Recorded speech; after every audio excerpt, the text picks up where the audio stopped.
That's the only thing I forgot, I hope. Got the notes up. We're doing this. Corley Moore, Firehouse Vigilance, Weekly Scrap, number 159. Today's guest is Chad Butzine. He is a second-generation firefighter, with his oldest son being a third-generation, carrying on that family legacy. Started in his own hometown department 25 years ago, still serving there.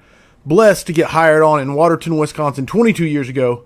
Worked up the ranks to battalion chief of C Shift, and he is the department training officer. He has been a technical college instructor. He is the co-founder of First In Training LLC. He is married to an extremely patient and thoughtful wife. Aren't we all? He is the father of 4. My brother is passionate about the fire service. Chad Butzine, it is my pleasure to have you on as the guest of Weekly Scrap, number 159. Thank you very much for having me. Appreciate it. We have had many, many discussions late into the night in places like Pensacola, the beaches of Pensacola, and the fields of Kansas. But I'm looking forward to it. Best places to be. Absolutely. Is there anything I missed in the intro? Anything you would like to add? No, just you pretty much keynoted everything there. But just humbled to be on the show here. I'm very glad you're here. And audience, get your questions ready, primed and ready for Chad and myself. This one should get interesting. I'm super excited about it. Speaking of excited, I am very excited about this. Right out the gate, I want to tell everybody about the 9Ls. The book is done. It is out for pre-order. You can go to firehousevigilance.com if you want to pre-order it. There is a hardback. There is a paperback. It is done. It is awesome. So you can pre-order it. They are planned to ship on October 10th. So you got about a little less than 2 weeks to get your pre-order in if you want one that's signed. And if you do order from the website, put in the notes what you want it made out to, how you want it signed. If it's a gift or it's for yourself or it's for your training department, let me know. Yeah, that was my big announcement that I'm super excited about. I've been working on that book for over a year now, and it's finally out. So excited about that. Housekeeping out of the way. This episode is brought to you by Key Hose. Check them out on Facebook, The Hose Experts. Elkhart Brass, a safe fleet brand. Speed Swivel, the solution for stolen and vandalized sprinkler and standpipe connections. Check them out at speedswivel.com. And, of course, Affordable Drill Towers, home of the Affordable Drill Tower and the Affordable Standpipe Prop. It's firefighter owned and operated. You can pump and roll using the Affordable Standpipe Prop. You take the prop, you roll it into most classroom doorways where you can sit there and do all the standpipe theory and all that. Then you can roll it out to the training ground and pump straight to it. It comes with 6 standpipe valves that you can upgrade to be PRVs or customized to what you have in your jurisdiction. Call Steve, 844-55-TOWER, or drop an email to info@affordabledrilltowers.com. So there we go. Housekeeping out of the way, and now down to the good stuff. People are chiming in. You got quite a few. Mark Berg said, yes, Chad. 5 exclamation points. Jaden Scully has been waiting all day for this. Ben Crittenden said, let's go. Dennis Rich said, look at that squirrel. Let's go, Chad from Chandler Voigt. We got a lot. Someone said, thank you, Daryl, for the stars. Jasper Miller said, why not 10 L's? It's like the 6-minute abs thing, right? Like on something about... Of course, there's 9 L's. 9. It's always 9. All right. So get your questions ready. We're going to do this. You ready for your first ones? Yep. I love it. Every time, everybody knows I always send a email to the guest and ask them what topics they would like to discuss. And Chad sent a really cool list of topics. I'm excited to dive into them. And the first one is accountability.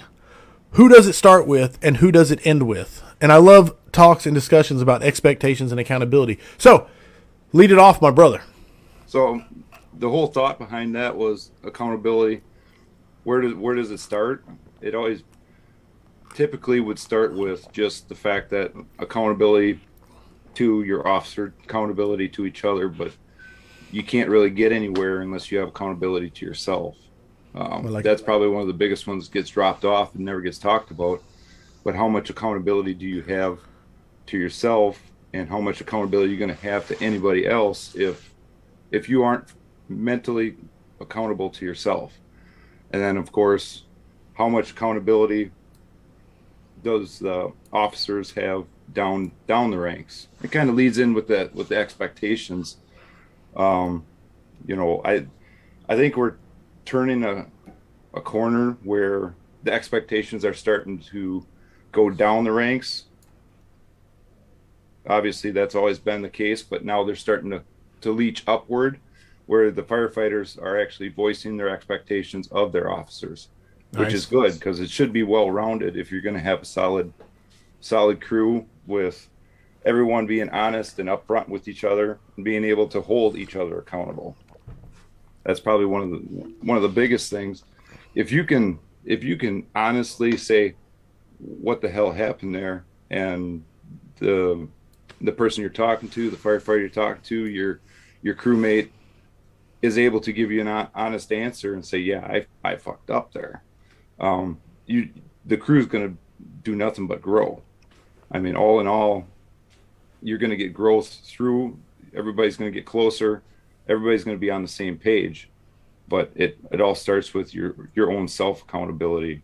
You know, coming into work mentally capable, physically capable, and just rocking it out of the park. Now, I want to tell everybody out the gate, because we talked about it before we went live, but you are on light duty, right? You're on injury leave. I don't know exactly where you're at, but you're rocking the goatee for Injury, because yeah, yeah. you, That's the when do only you, that's the only good thing that I've had with light duty right now is uh, I haven't had to shave. I don't have to shave much to begin with, but uh, I'm able to keep that, and I'm gonna keep it as long as I can. So I got about another 3 months for that to grow out. But and it was shoulder or elbow? What was it? elbow, Elbow. I thought, yeah, torn bicep at the elbow, gotcha. but um, Okay, sorry. I wanted to cover that in. Back to accountability. How has well, it? No, that sorry. that's a good point too, because I worked with that injury for a while, and they're like, God, guy, you gotta get that checked out. I'm like, oh, play it off, play it off. Finally, I went to get it checked off, or checked out, and yeah, it was torn. I couldn't do what I needed to do for the crew. So get it fixed, come back to work better than I was before, hopefully, and just it's being accountable to them. I could have played it off a little bit longer, Sure. but what's the point? It's putting them at risk. It's putting the citizens at risk, putting myself at risk. But it's a hard pill to swallow to be off work for 6 months. No doubt about that, man. I cannot. I can't imagine the accountability. On the subject of accountability, how has it changed for you throughout your career? Like yourself, were you always self accountable, or is this something that's come on as you've grown older and wiser, or what's kind of your journey on accountability and how you've got to the point where you're at? I think it's grown, definitely grown over time. It was always you're accountable to others, but throughout the career, it really seems like you take more of a mental state of it. When you're walking through the door, you leave the baggage of home or whatever's going on. You try to leave that at the door and just prepare yourself for the day's work. So you whatever rolls out, usually EMS calls, but if you do drop a fire, you're able to think clearly. You don't have your mind cluttered with everything else, Right your on. your daily baggage. And throughout the years, I think it's gotten more to the point that if you're more accountable to yourself, everybody else sees that, and it kind of washes into everybody else. So they hold themselves more responsible than the officer has to. They're already taking care of their issues before anything ever has to be brought up. I crew was it I don't know, it was probably 8, 9, 10 months ago. Was able to make a grab. That doesn't happen very often by us. Right. It just doesn't. Fire calls don't happen very often by us. But they were able to make a grab, get her out successfully. Um, Perished, but before I could even talk to them, they were already analyzing what they were doing and how to make it better, without any prodding or anything. They were already looking to say, okay, how could I have done that better? And they were Right. all doing it on an individual basis, talking about it on how the crew could have performed better. I mean, you can't really ask for any more than that. A little self guidance with each other to to better themselves. And next time we run into this, we're going to be better. We're going to be more prepared.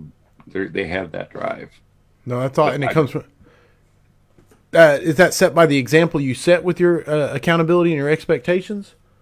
I think it a little bit with, is that departmental wide or is that C shift wide or, and I'm not trying to put anybody on. I'd like to say that's department wide. But for sure with the expectations that I set forth with my crew, everything's pretty clear. You know, we should be able to be honest, whether you're a battalion chief, a lieutenant, a firefighter, everybody should be able to be honest with each other. Right on. Tell each other when they screwed up. If you hold anything back, you're like, you haven't learned anything from that issue. If you hold back, you're making excuses. Everybody knows on my crew that excuses are BS. It's just what it is. Nice. If you're making excuses, you already haven't learned. But if you come out and say, hey, I screwed up, most of the time people wouldn't even notice that, you know, you screwed up. But they already took that accountability upon themselves and said, I screwed up. I know how to do this better next time. Right on. First question coming at you from the audience. Are you ready? Yep. It's coming from one of the uncommon firemen, Christopher Snow. He says, what advice do you have for the ones who give accountability out to others but don't personally want to receive it from others? So it's a one-way street. You're not going to meet your expectations. It is a two-way street. It's always got to be a two-way street. That you're not going to get the results that you want. So if you're that type of person where you're expecting more than what you're able to give out, your results are going to be what you're always are getting. Your results aren't going to be what you want. So you have to be the bigger person. You have to be humble. You're not perfect. I'm by far perfect. God, by far perfect. I make more mistakes than probably anybody. I think that's the only way I learn is by making mistakes. Right on. Screw it up first and then figure out, that's not the way to do it. And then just come back and figure out a better way to do it. But if you've got that person, maybe you can talk to them and say, hey, you know, you've got this expectation for us. Why isn't that the same? Some people aren't willing to hear that.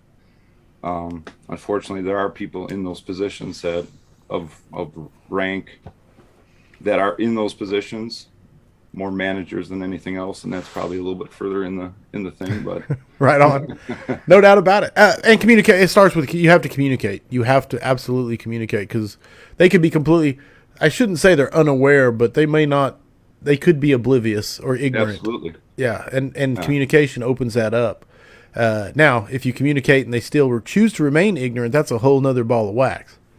Yeah, it's the matter of humbling yourself. It depends if you really are passionate and you really care about the results that you want. Otherwise, you're just going through the motions. And absolutely, you read a book and you're reciting what was in the book, but you're not living it. Right. And Christopher, there, you know, everybody makes the joke about with all due respect. If you say with all due respect, you can say whatever you want, right? But there is some truth to it if you go to them and say with all due respect. But there is a way to do it respectfully. I'm not saying it with all due respect and then start blasting. Yeah. Do it respectfully. There is a way to try to get through them.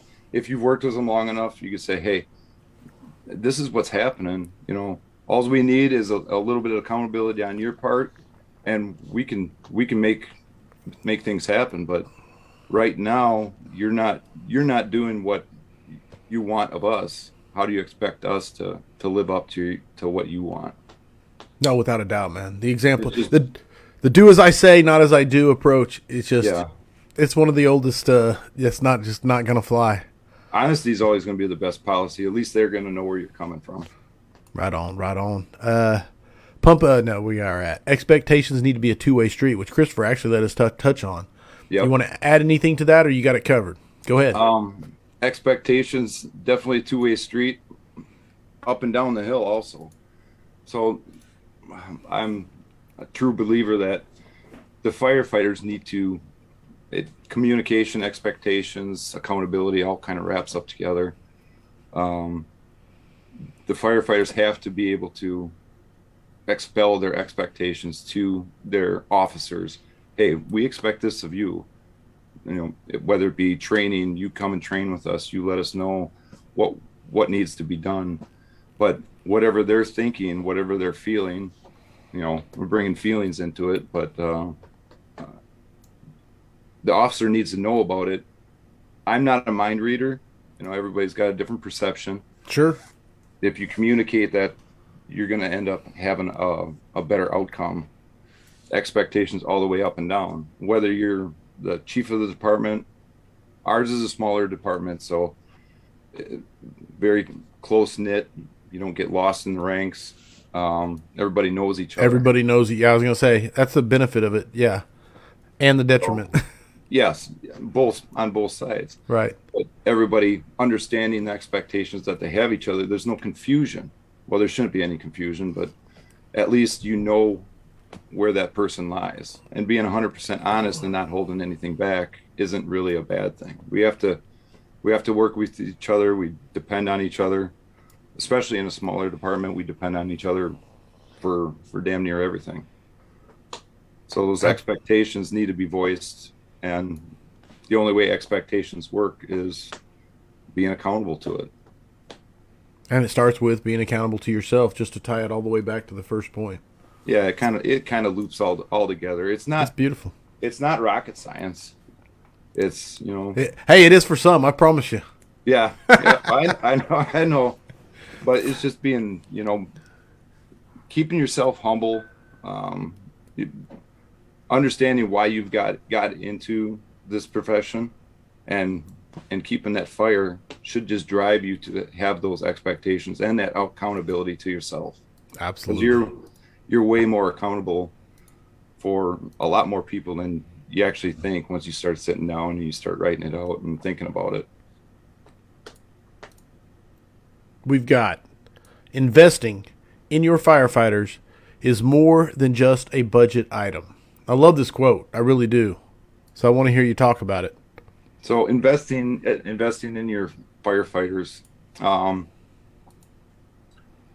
keeping them when they come through the doors, they're passionate. They're full of piss and vinegar. I love it. But to keep that after they're 1, 2, 3, 4, 5 years is a little bit more difficult. If you would invest into your firefighters, it's definitely more than just a budgetary item. You're giving them some buy into the department. You're challenging them. Some people need to be prodded. You see something in them, and you need to prod them to push themselves a little bit further. It might be a fact that their self-confidence is really low. Right. So you have to work with that. The people, from what I see now, the people coming into the service don't have the background per se what you would of 20 years ago. Sure. This might be their first job. So they never worked a really shitty job or had to go to work and hated it. This job, you should come in and you should love it every day. And that over time can get drawn out by some of the negative things going on in the department. It's usually not the job, it's everything else going on, politics, crap like that. But keeping somebody that has a positive outlook and investing into them, some of it might be a little budgetary item, but it's very nil. Sending them to outside conferences, getting them some outside training, sending them out and just recharging them. I know when I go to conferences, it's a recharge for me. Oh, without a doubt. It's one of the best recharging ways. Just getting out there and finding out other people.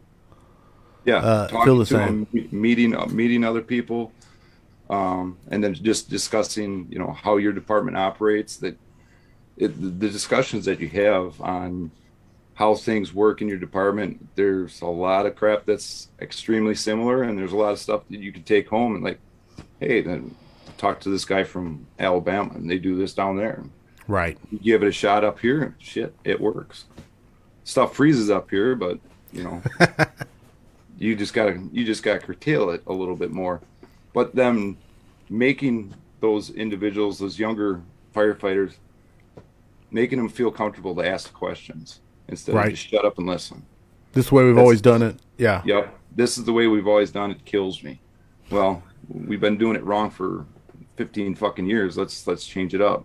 Right on. It's more of a comfort level for everybody else. Get outside your comfort zone. You know, try something new. It might be a lot better, but at least learn, give it a shot, learn from it, move on, make yourself better. If you give them a voice, probably one of the worst things that you can have is a young firefighter that's quiet, that's not asking the whys. I'm not saying the quiet firefighter, new firefighter that knows everything. That's a completely different story. But if they have the questions, find the answer for them. If you don't know the answer, find the answer for them. Go figure it out with them. Yes.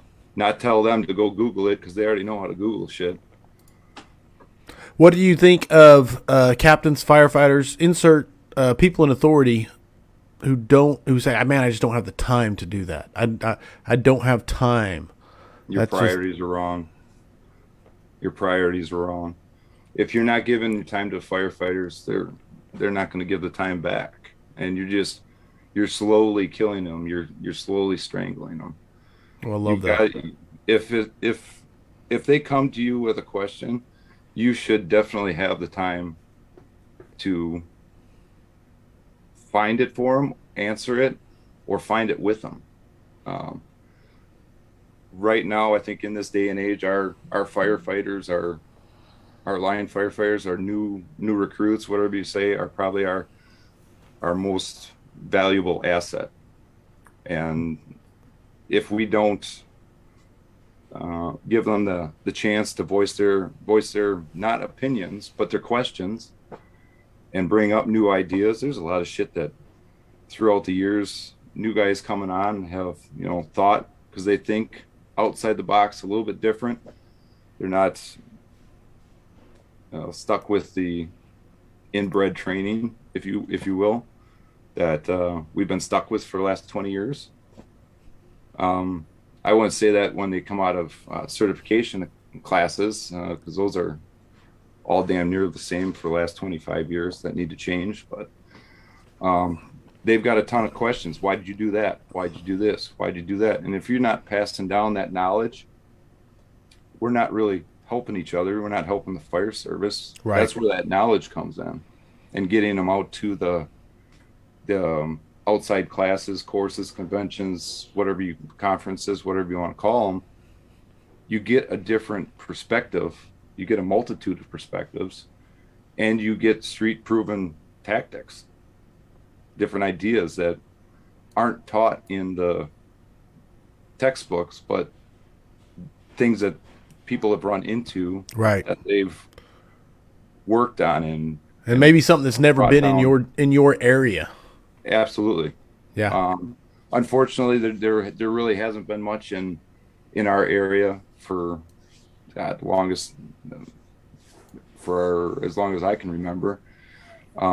It's getting a little bit better, bringing people in, but getting outside your department, even just training with the neighboring department, or training with somebody else besides just your crews, having that different perspective, that thought process, right, is going to grow. Not everything always has to be the same, because every call that we go on is going to be different. All right. It hasn't been one the same. No, it's solid. Big, long question here, tough question also, but I'll throw it at you. Craig Phillip wants to know, any recommendations on building accountability beyond the individuals at company level when upper management within the fire department, as well as administration above that, is satisfied with the current lack of commitment and have an attitude of, we've made it this far just fine without guys that are into the job?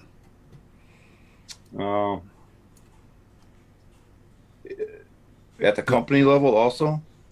Now he's saying it's above. Like you're doing good at the company level, administration? administration and above them, city, county, insert whatever. Even they're just not that. They don't really care or not motivated at all.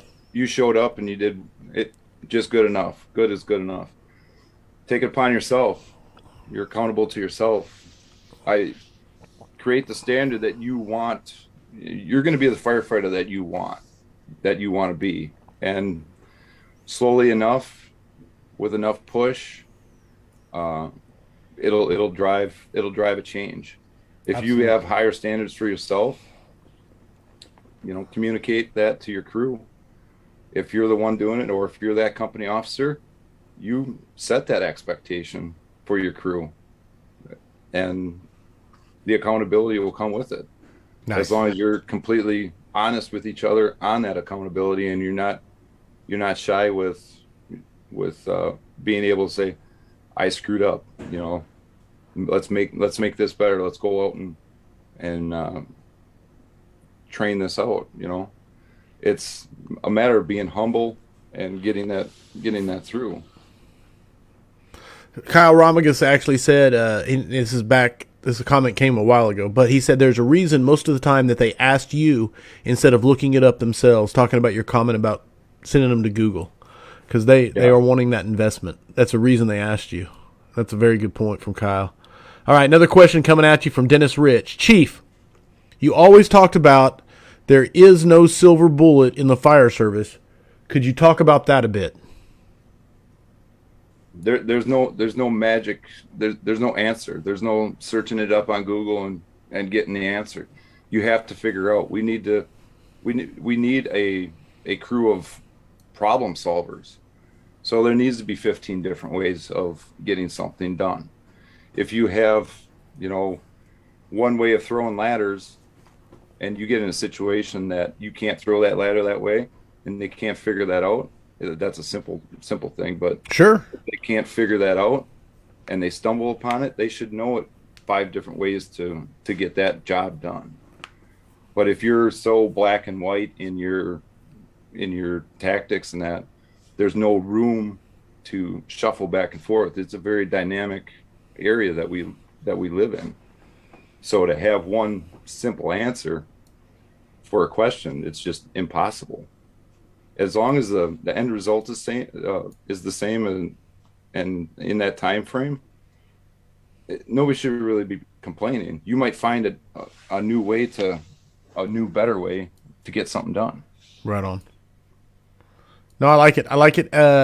Especially because we talk about understanding the why of what we're doing. So even on something as simple as your ladder throwing analogy, ultimately the purpose is to get a means of ingress and egress to an elevated position, whether it be to the roof or through a window or whatever, mm-hmm. a balcony, whatever it is. But when you understand the why, how you get it done doesn't matter near as much. It's the objective. It's the why. Why are we doing this? Yeah, and when you do that, then the how, and then you can start really digging in and saying, okay, which how is the most efficient? And then you can say which how is the most efficient in the current set of circumstances we're up against. Absolutely, and that's the one you start with. And if that's not working, then you go to plan B. If that's not working, plan C, and you just keep on going until you get it done. Absolutely. Okay, another question. They're starting to roll in now. Taylor Turner wants to know, what can firefighters who don't have people willing to help them build on their motivation and passion do in order to keep their go-getter spirit? So if they're surrounded by people who aren't as into it as they are, basically putting their fire out, what can you do to stay into the go-getter? And you've already talked about conferences and classes, but yeah. I think you're doing it right now. This is a big one. Something like this. The nice thing about this day and age, the information is out there. Ton of great speakers, podcasts, and all that can keep you fired up in that, because it's not an easy road if you're the one trying to make the push. But stay the course.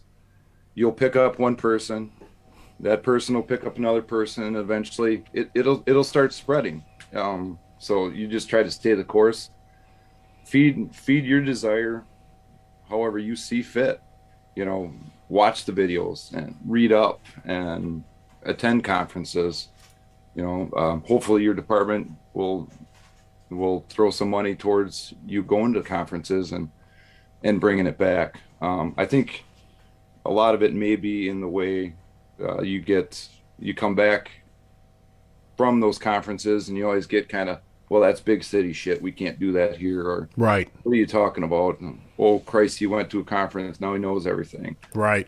That's not the case. And you pick your spot and you put in little bits of information all around, and eventually it'll start taking. But that seed grows slow, unfortunately. And as people move out, if nobody's helping out the probie, you go help out the probie. You help out the new people. You see the worth in the information. Take it upon yourself, even though you're not an officer, because No, they're it's probably the beautiful. ones that are just sitting on it anyways. No, it's beautiful, man. I love it, and there's so many options out there with the podcast, and like Kyle said, the Bro Drive, Engine Company Oh, it's Resurrection, crazy. and the Facebook groups and the conferences, the micro conferences. Get in, like if there's a training budget at all, get in there and be the squeaky wheel that says, "Hey, I wouldn't mind going and checking out this conference." If no one else is fired up and going to use the training budget, what's there, get them to send you to the conference, man. Absolutely. Take advantage of it. Be the squeaky wheel. Yes, 100%. I love it. Let me see what else. Amber Christian wants to know, what is your number one piece of advice for a new firefighter coming onto your department?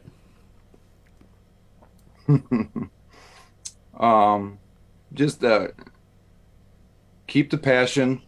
Come in with an open mind, but don't be afraid to ask the questions.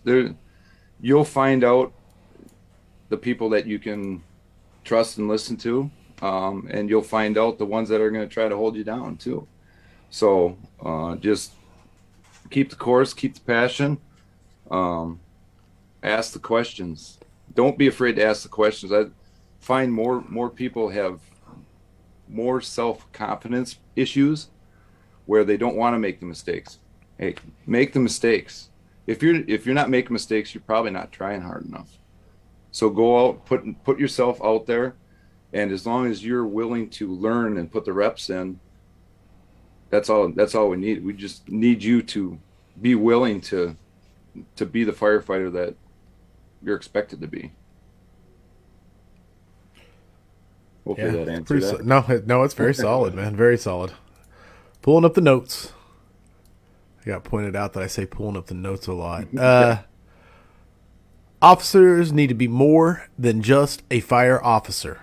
I was intrigued by this one because I want to hear. I want to hear what you mean by officers need to be more than just a fire officer. This is something that I've just seen over time, and that's part of the job that I actually enjoy. You see young firefighters come in, and you get to know them, you get to know their families, you get to know their life.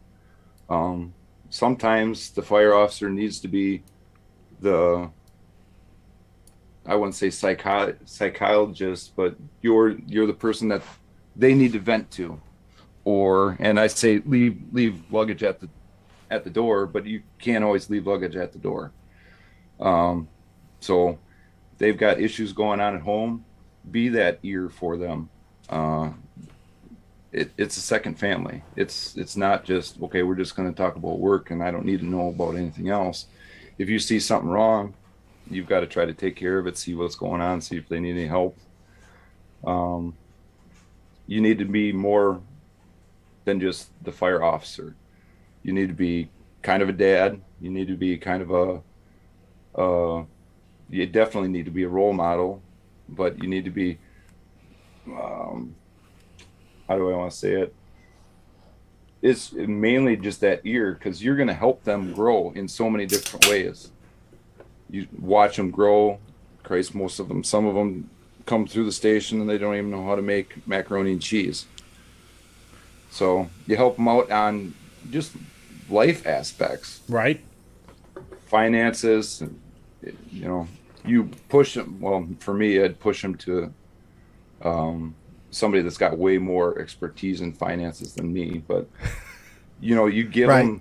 them the advice that maybe they're not getting somewhere else, and then it's just a matter of sitting down and talking to them, getting to know them, what their interests are, try to be that moral compass for them, maybe. No, and it's actually, I mean, it again, that's what's beautiful about this is it ties right back to the beginning, and investing in that personal accountability. But investing is just the time and getting to know them. Yeah, they are your family. So if you're not investing any time, if you don't believe that you've got any time for them and you're too busy with the paperwork, I think Ray's the one that says people before paper. It works on so many different ways. So it take the time, set the shit aside because it's still going to be there when you get done talking to them. Right Give on. them the time at your complete. Um, All right. You there? Okay. and, Leadership. yeah, I'm banking out on the word there. Right on. Right on. Leadership. Leadership versus management. Why do they get confused with each other? What? Yeah, that I guess that was probably more of a question. How does this always get confused? Okay. With each Okay. other? I was ready for the wisdom. Well, it, I think it just goes back to everybody thinks that leadership comes with rank, and I just have a belief that leadership is completely different than rank or management. You have to have that leadership capability within you to be self-accountable. It's just you don't get the promotion, you get the leadership with you. You've got to have that drive to be, like I said, that moral compass. And leadership and management, if you have an officer that's more of a manager when his expectations for himself are completely different Right on. than what yours are. And if you're not listening to your firefighters' expectations, that's more of a manager. If they're giving you expectations, you're not willing at all to meet them. Not saying you're going to be able to meet them all, but if you're not willing at all, then you don't. I feel you don't really care. There's two separate things altogether. You can't manage people per se. You can lead people, and people will follow rank to a point, but they're only following the rank. They're not following the person. Right on. Right on. And leaders can be anywhere: firefighters, officers, chiefs, anywhere that people have that compassion to that person, and they find the information that person's disseminating to be good. And most of the time now, it's the passionate ones that are leading. Take the self initiative to answer the questions that the officers aren't answering if Right. they're Find those they don't have answers. the time for it. So if you're sitting there complaining that, well, they don't come and talk to me, then obviously the issue is they don't feel comfortable coming and talking to you. But keeping that open door is going to do that. Setting your ego aside is probably one of the biggest things that you need to do. Ego drives us to do better, but ego can really kill us too. Right. So if you're an officer with a big ego, you're not going to be listening to your people. You're not going to be having an open ear. People aren't going to be willing to come and talk to you. And they're ultimately not going to listen to, they'll listen, but they're not going to hear what you're saying. Right. Renaming. No, I love it, brother. I love it. I'll sit here and talk leadership and management and how it's not rank all day long, man. Believe me, I will. It's a tough spot. It gets confused way too much. The leadership team. Well, are they really the leadership team, or are they just the officers? Right. If you go on the floor, you can tell who's the leaders. They're the ones that are bettering everybody and not putting people down, but they're trying to bring everybody up. No, and it's a great way to tell the difference. Renaming the aggressive attack. Yeah, so everybody is so keynoted on terms, and the aggressive, it has gotten the bad rap. So why aren't we trying to reinvent the aggressive attack, make it something that's a little bit more soft or whatever you want to call it, informed or educated or knowledgeable attack, because that's ultimately what it is. Those guys, those people that are take that seriously and understand what the aggressive attack is. It's taking in all the information, what the smoke's doing, what the building construction is, taking all that into consideration. They're the ones putting the time in to get the basic skills down to second nature, so they can absorb all that information as they're going forward. So why don't we try to keynote it and make it a different term that's a little bit softer, a little bit more acceptable, Right on. knowledgeable, or whatever, insert term here. It's just aggressive attacks gotten so much bad rap over the last 15, almost 20 years. Yeah, probably so. I feel like it's one. I really do feel like it's one where people just quit. I don't know. At least around.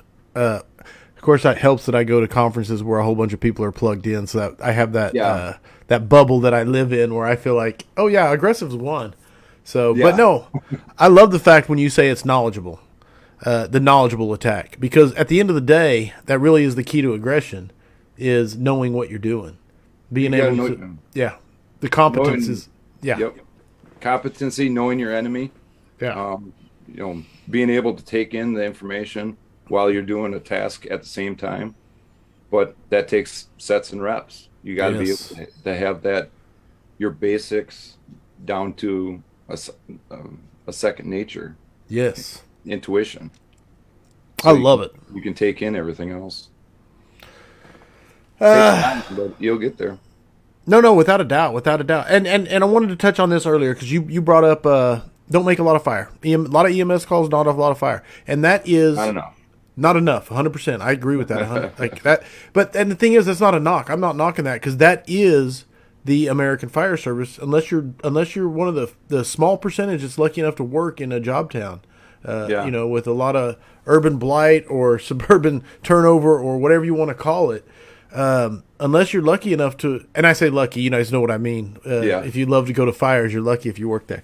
Catch fires is lucky. Yeah. Not for somebody, but for the firefighter who gets to respond, without a doubt.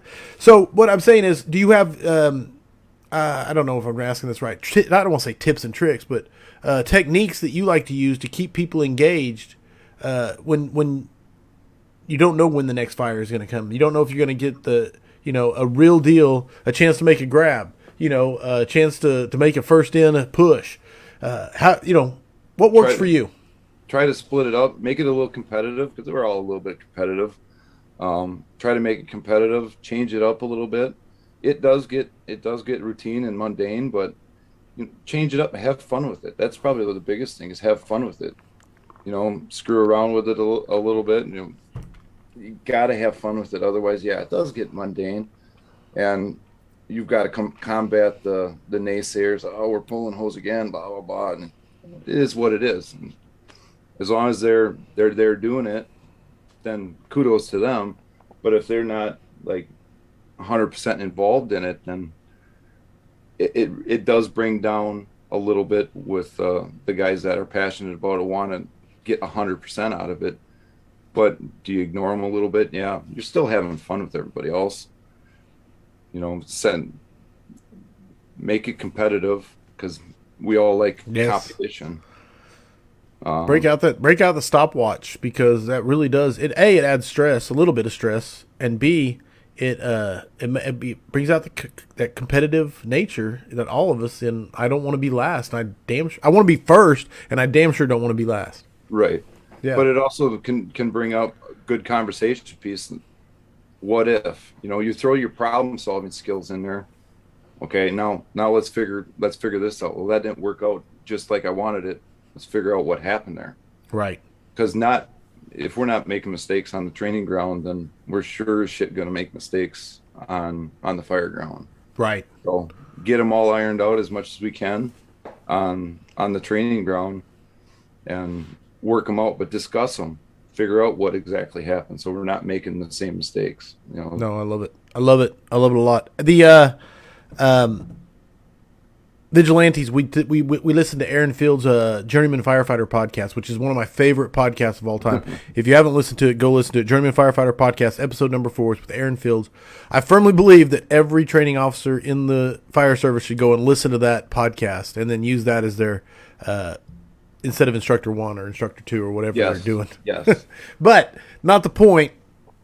He talked about, and you referenced it earlier, is what made me think of it, is you said about, oh, we've always done it that way, so don't bring me that new thing here. You know what I'm saying? The kind of that mantra that people have, which is, hey, kid, don't bring that new stuff here, or you go into a conference, you're coming back with, we don't do that here. That's big city stuff.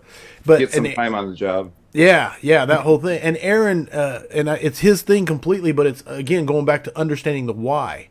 When you understand the why, it becomes less about, oh, that's not our technique, or, oh, hey, kid, you don't know what you're doing, get some time on. It becomes, if we understand the why, then you can, instead of saying, we've been doing it wrong forever, or telling somebody, look, this way's better because you've been doing it wrong, you can just kind of compare it to the metric of, is it more efficient to do it this way? We're not saying you're doing it wrong at all. It's just, does this make it better because this is why we're doing it?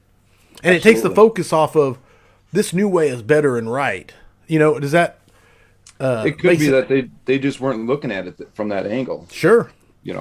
And breaking out that why and why it works or why we're doing it this way, it kind of unloads their gun to come back and say, well, we're not going to do that. Right. You're taking the bullets away from them because you're already giving them the why. Yeah. So you're trying to understand or think about, how they're going to shut it down. If you give them all the whys, they really got nothing to come back with. I'm trying to figure out what this is.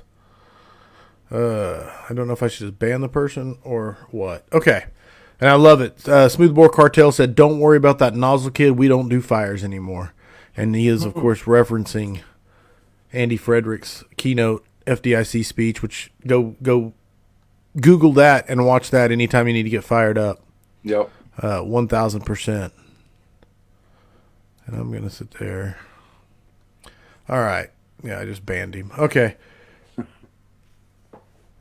Compare the ways head to head. Yeah, Craig Phillips said compare the ways head to head. Absolutely. You can do that if you are both on this page of why. But the problem becomes your ego gets in the way, or it can be where the person who has more time on the job that's stuck in their ways, their ego gets in the way because they feel like they're being told they've been doing it wrong for years. Whereas or it's going to be outside their comfort zone. They don't want to learn something new, which could show a deficit on their side. Absolutely. Yeah. They don't want to appear to be incompetent, and rather than appear to be incompetent, they just act stubborn and say shut up. Yeah. Instead of taking a chance, taking a chance to learn, and that's huge. That's huge. All right. Mentorship. That's the word you sent. Mentorship. Usually with a new probationary, we'll assign mentors. Or a mentor to a new probationary. I was just thinking about this the other day. Whose responsibility is it actually for bringing new people on, or somebody that needs help?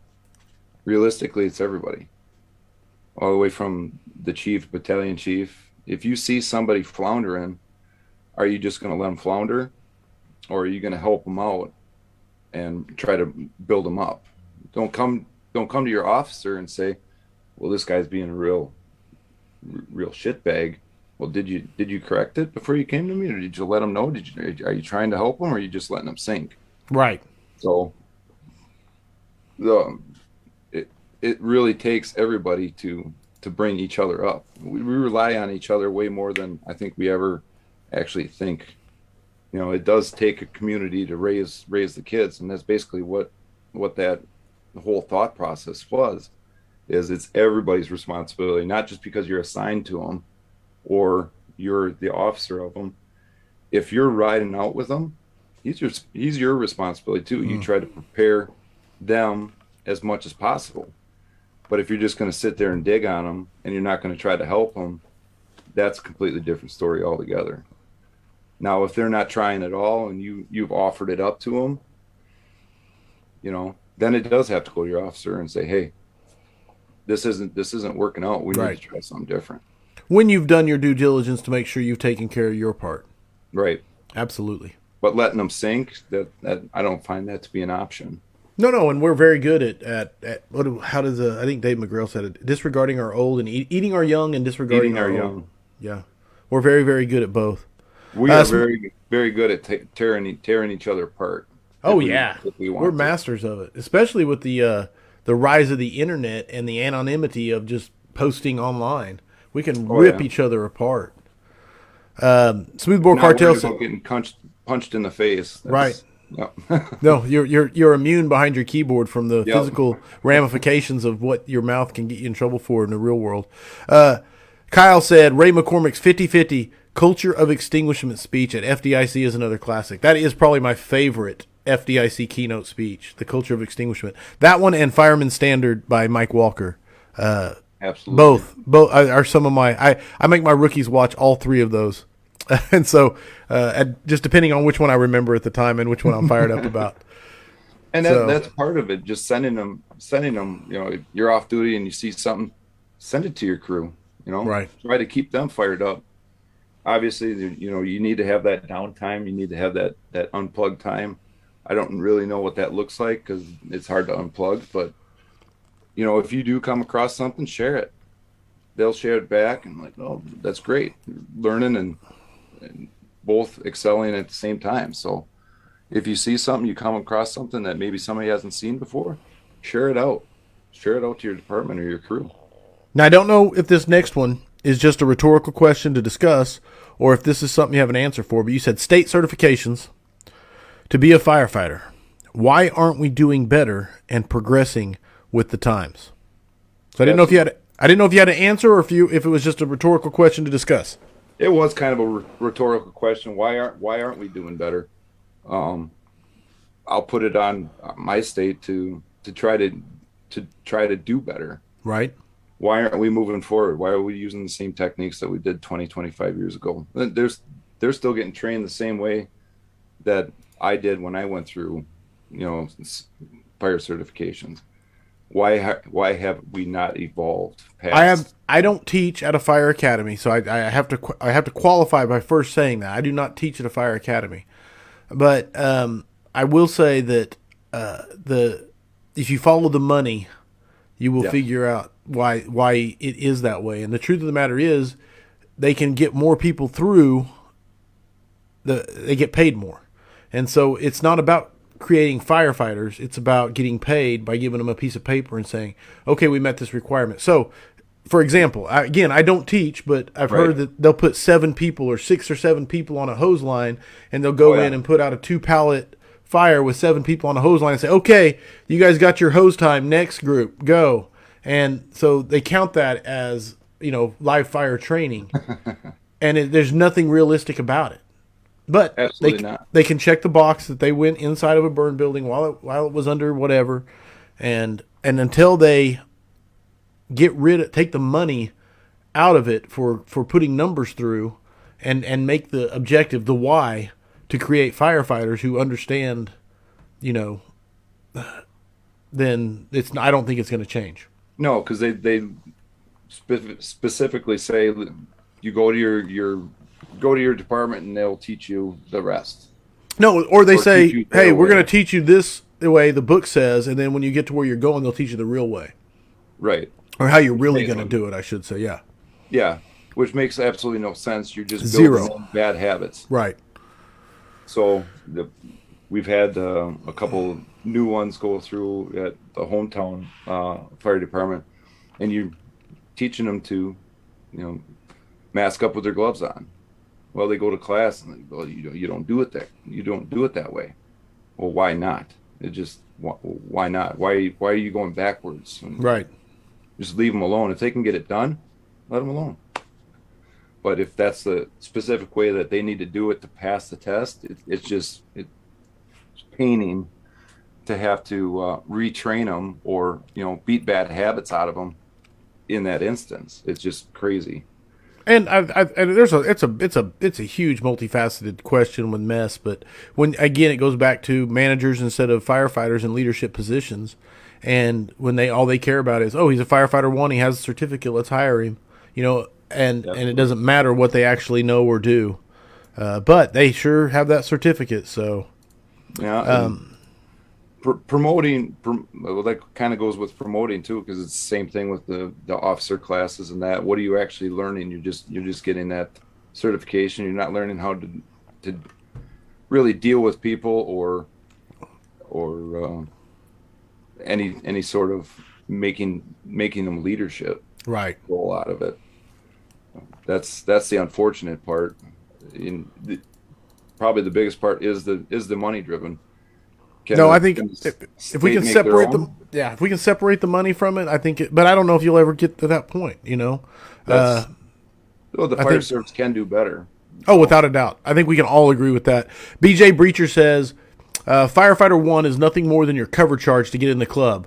Once you're in, then the real learning begins. And I get his point on that. I just wish that the cover charge had a little more credibility to it. I think that is what I'm saying about the cover charge. Is I wish firefighter one was a little more. Yes, but a lot of departments stay at that level instead of up in the standard. Without a doubt. And that's another issue completely, is that once they're in the club, that's the it. club. Yeah, that's the club. Hey, congratulations. Hey, Yeah. do that search we do where we grab each other's ankles and pound the wall, Yep. Searching the wall instead of searching space, and then to go back to conferences, and like, they're doing this, and everybody in the ranks up to chief and then have that thought process. Well, this is acceptable. This is okay. Well, it's not. It shouldn't be acceptable, or shouldn't be okay, because there are better methods and processes out there. Just it takes them out of their comfort zone, and it kind of lowers the standard for the rest of the department. All right, hit me with this one. At what rank do we stop being a firefighter? Entitlement up the ranks. Like when I want to hear this. Yeah. When do you stop being a firefighter? It was more of a question, but it's probably department dependent and whatnot. But in the promotional process, when do the skills assessments stop being part of the promotional process? They should be all the way through. In our department, being as small as it is, we depend on our chief officers. There's only 6 of us, so 6 to 8 of us on crew. We catch fire. There's only 6 to 8 of us for 20 minutes. It's us. Yeah. So we depend on that. Now it goes along with expectations. We have an expectation for them to help us out, be at least competent in their skills. We understand that they're busy having to do paperwork and whatnot during the day, the day-to-day stuff. But if your expectation is to arrive on scene, you might have to make a grab. You might have to pull hose. We're lucky if we have our full complement there, which is 6 to 8, which isn't much. But if it's less, you might be riding in that seat. So at what point in time do you stop being a firefighter and just worry about all the paperwork? Right. If you're in that position, or you have that ability, or that expectation is you may have to do firefighting shit, you got to keep your skills up. I think, don't get me wrong, especially depending on your department, like with yours with 6 to 8, you have to have those skills up. Mm-hmm. Otherwise, you're a detriment when needed. And in a larger department where you can, I don't want to say can, but because of the size of it, you can afford you have the ability to let your skills slack, your fitness slack, and there's not as many ramifications becoming a desk chief, so to speak. Yes. That's a tough one, because to me, I don't think there's anything that replaces getting your hands dirty with the men and women on the rigs. Nothing, as far as camaraderie and competence and confidence building. And respect. So, yeah. But it comes back to, again, what you said at the beginning, which is that personal accountability. Because, I don't have anything. How did they rise up through the ranks? Did they, get it through their certifications and that, and nobody else wanted to do it because nobody else wanted to come off the truck? Could be. It happens all over. I think we're getting a shift now where you're getting the passionate, driven ones that want a better change Yes. all over in the fire service. We're seeing a shift. We're seeing a shift. I think one of the big things, everybody says recruitment's down, recruitment and retention, it's down, all over the place. And I think that's, and I'll go on a rant here for a short minute, but I think it's a direct correlation between the last 3 decades of firefighters refusing to promote into management positions and staying on rigs. And what happens is managers and politicians end up promoting and taking those positions, and then they make rules and standards and regulations that make sense to managers and politicians but don't make sense to firefighters. Absolutely.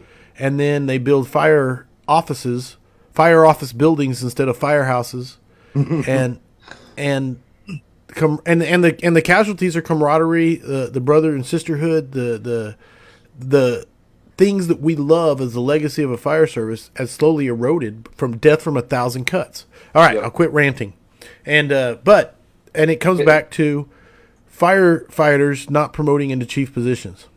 All right, sorry, rant off. I didn't mean to. Working up the ranks because they've probably concentrated most of their effort on the skills and that, and maybe they slacked a little bit more on the academic side of it.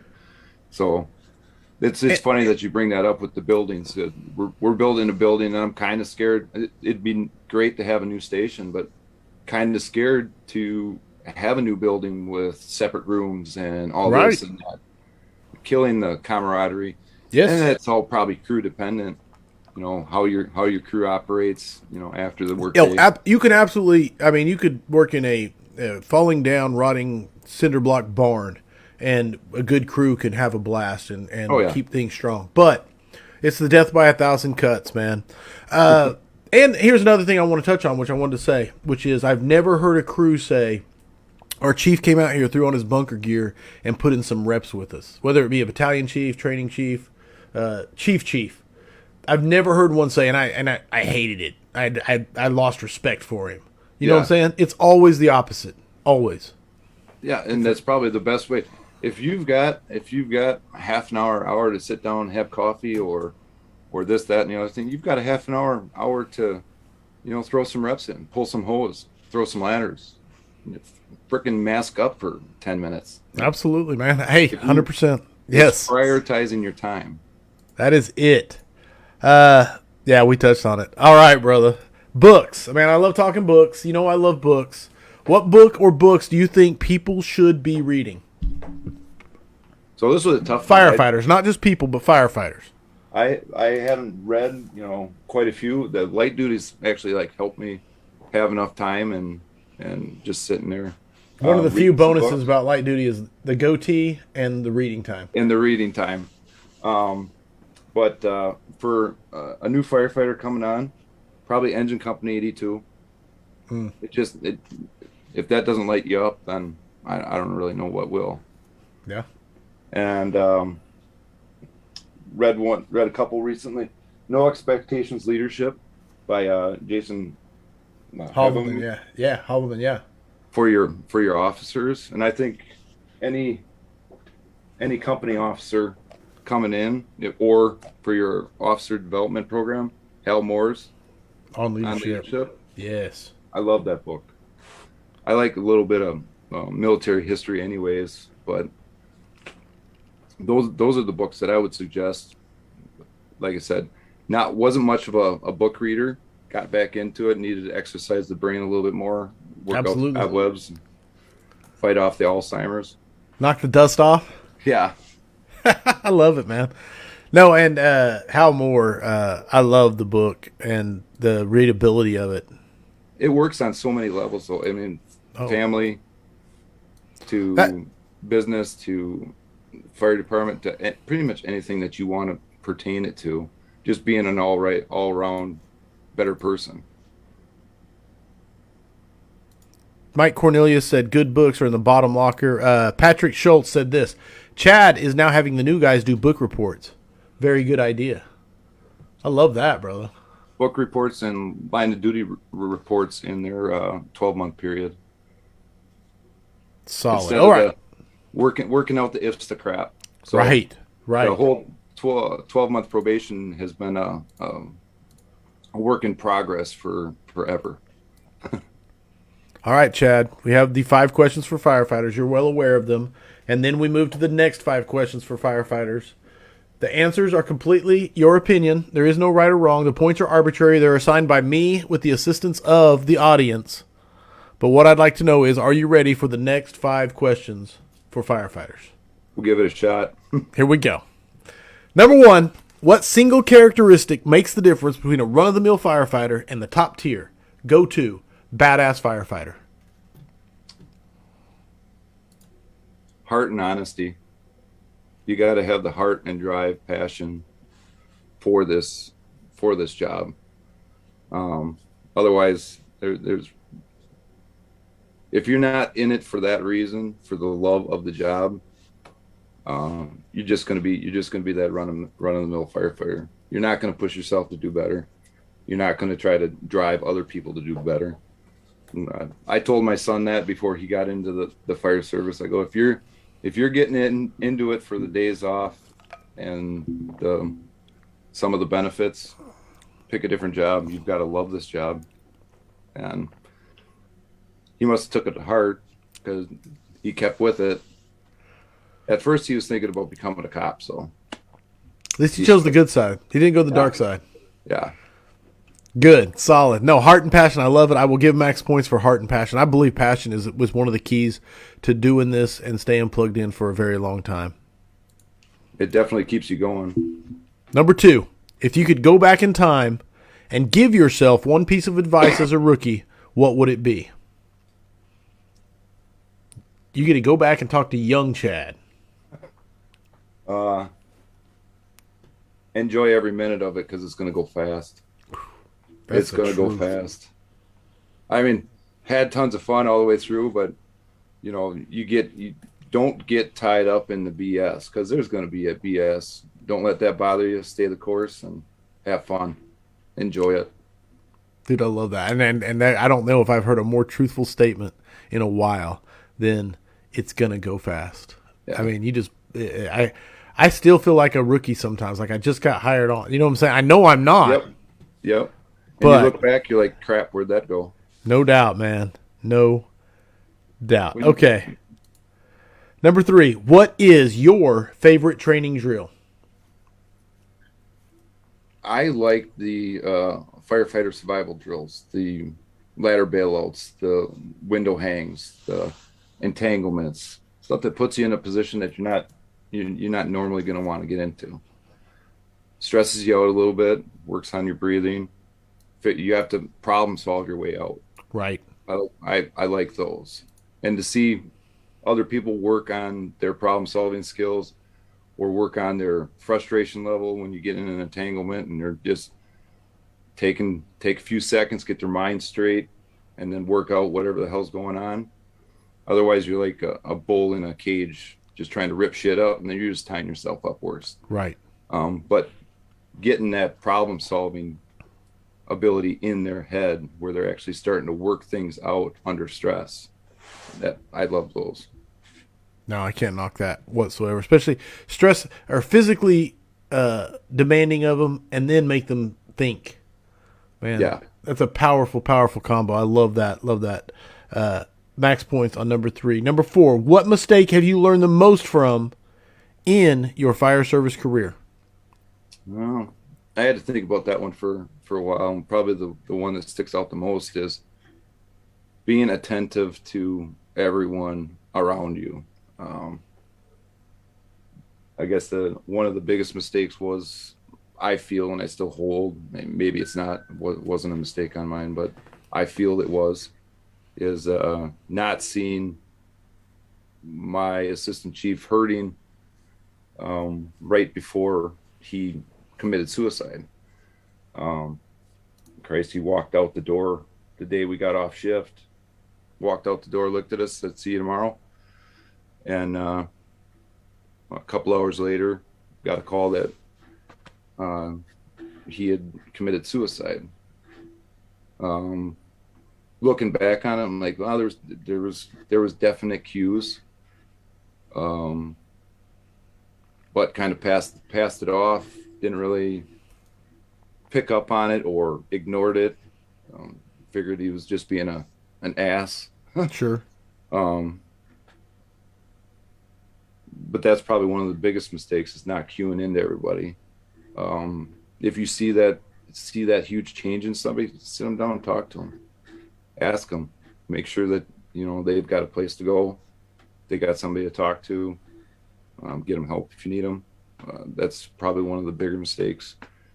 So being attentive to your crew, the people on your department, anybody around you, you see a sudden change or just a slight change, doesn't hurt to ask, hey, what's going on?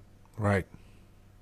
No, I'd give it. I mean, that's not even fun to give max points to because it's not a fun thing to talk about. But no, thought about it for a while, and that's probably one of the bigger ones. And I think I hold that true with the way you deal with the crew now. That's definitely one of the learning things. No, and it's a powerful lesson to pass on to others. So very much thank you for it. Number 5, heavy fire and searchable space. Would you rather be assigned to the nozzle or first in on VES? We do a lot of engine stuff. Well, we only run out with one engine, so you could be doing both. It doesn't matter. But I still would be going in there with the nozzle and just going in there and slinging. That's where the heart is. Going in there, pushing in. That's where it is. I don't have anything else to that. That's what drives you. You go in there and you make the push, you put it out, and you just keep going on from there. That's just right on, dude. There is no wrong answer. I love the answer. Max points on number 5, heavy fire, searchable space. He wants the nozzle because that's where his heart is. So there it is. The next 5 questions for firefighters according to Chad Butzine. And with those answers, that officially makes it 159 scraps in the books. My brother, if someone wants to get a hold of you, reach out to you, what's the best way to get in touch? Probably through my email or on Facebook. Can you find me on Facebook? Email is just my name, chadbutzine@gmail.com. Right on. Everybody, go to firehousevigilance.com. Join the Vigilantes. It is live. We're having a ton of fun. We just had the 4th forum. We discussed, I think we spent about 2 hours discussing Aaron Field's podcast the other night, and it was a lot of fun. Very a close-knit group as we do that. It was a lot of fun. Had an amazing time. Big takeaway was that every training officer should listen to that podcast and Aaron Field's Journeyman Firefighter podcast, episode number 4. If you want to be a part, head to firehousevigilance.com and be a part of it. Next month, at the end of October, we will be discussing On Combat, the book, Grossman's book On Combat, which I'm reading and listening to when I drive around, and it's just phenomenal, man. I don't know if this is the 2nd or 3rd time I've read it, but it's so good. I can't wait to discuss it on the 5th forum in the end of October. So go join up, be a part so you don't miss out on the discussion. It's a blast if you want to be a part of it. Firehousevigilance.com. Join the Vigilantes. The Scraps Killer lineup continues for 2022. You had Mike Dugan, Robbie Townsend, Dina Ali. Tonight, Chad Butzine, and next week, Bill Gustin, followed by Jay Bonifield, and then Grant Schwalbe. So, crazy. Yeah, it's unbelievable, man. I'm the luckiest person in the fire service for these kind of the conversations I get to have. Does it get better than that? I don't know. If it does, I don't want to know about it.